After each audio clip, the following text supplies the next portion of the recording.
right, so you guys come through, get the win. Talk about your team performance this weekend. It was exciting.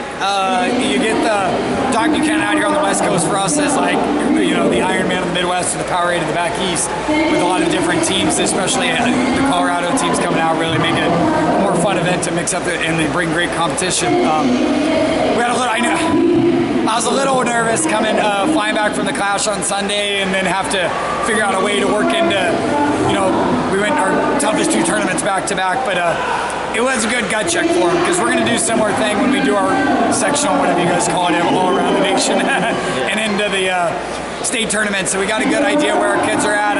Friday I thought we were a little flat and I told them on that and I think they kind of felt a little bad for themselves, but I mean, on Saturday I was like, hey, you know, everyone's a little tired, everyone's a little beat up at this point. They really bought into it and I think they wanted to show kind of what they could do, and I mean, I knew what they were capable of. I think we pushed, hopefully as coaches, the right buttons. You always hope you do, but and I mean, they performed well. I mean, we'll have little technicalities and stuff to fix, but now it's just kind of get healthy for the last run here. Yeah, so you had a couple of champs, and you know, you talked about flying back from the Clash where you guys won. How much confidence do you think that kind of put into your guys as they were coming into another tough tournament?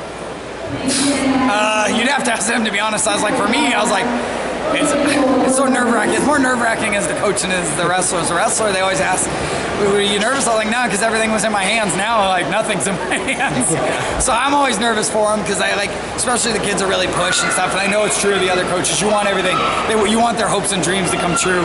So like, it was really exciting for them just to be kind of as healthy as possible through this, you know, with the way of injuries and sickness, and kind of dig deep. This is even though we were able to win the state last year, Bergen Catholic edged us here, so this was the first time we've gotten to win the Doc Buchanan site. I'm sure the kids are real excited, and I know, at least here in Clovis, is throughout state or even around states, our own state, nation, I don't think people realize that this is kind of like our mini state tournament, like Clovis Unified. Like, if you can win anything other than state, you'd want to win the Doc Buchanan. Yeah.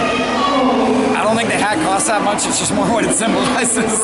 So now you had Leak and you know you had Ogin, who were down at 113 and 120 for the first time this year, and you talked about flying back on Sunday and needing to cut that weight. How did they kind of respond? I mean, obviously they were champions, but how did they respond during the week to having to cut that weight and get down for the first time?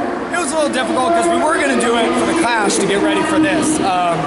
And then the Clash ended up being scratch weight, so we didn't want to do it twice like that because they are pretty big kids for those weights, so we only wanted to do it a certain amount of time. So to be honest, they fought me a little bit. I said, just no, this is what we're doing. I was like, so we gave them the plan, showed them how it's going to work, and we're like, hey, this is how we're going to do this. Like, you got to see what it's going to be like for the state meet. This is the closest thing we got basically to our state meet. And I go, these are the weights you're going to go at the end, so we don't want to do it for the first time in the postseason and not be ready to go. So it was fun. It was exciting. I think afterwards I asked them, I go, is it all right? Did I make an ODK decision now? I think they were pretty happy. Yeah. So now let's talk about Ogin a little bit. He took 3 losses to Aguilar last year, one of them being here, and then beats him in the state finals. How much confidence do you feel he had coming into not just this tournament, but the entire season, coming back as a freshman state champ? I've coached very few kids like him.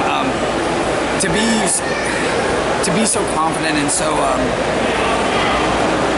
gifted and such a hard worker with pretty much without saying boo. Like, no matter when you talk to him, you can't get 2 words out of him. Yeah, he doesn't speak much. He's a very humble kid. It's pretty hard. I'm sure it's probably pretty hard to interview him. It's kind of interesting because I was never like that. And he's better than I was. I'll be the first to admit that. And that's, I think, kind of what you go for as a coach. I'm glad. Like, and I said, I hope I can just kind of help him and show him the doors.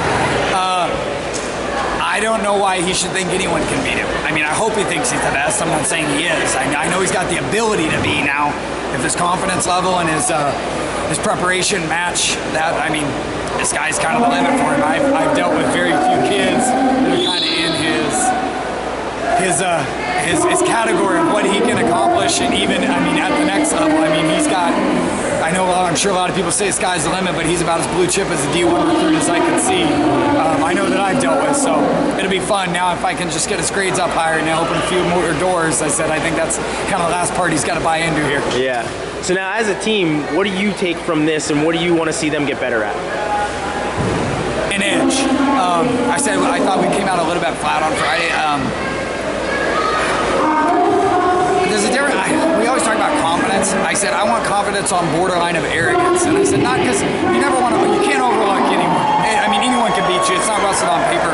But you got to get out and you got to wrestle with the idea that, hey, I'm here to rip your arms off and beat you with them, figuratively speaking, of course. I think too many times we get in the oh, well, you know, he wants to wrestle from an underhook, so I'll just wrestle from an overhook. No, that's not where you're comfortable. We're trying to figure out our kids. Like, you have to go out and force how you want to wrestle. I don't care where you're comfortable, but there's no wrestling into the match. There's no wrestling what the other guy's giving you. It's, you got to impose and take where you want to wrestle from.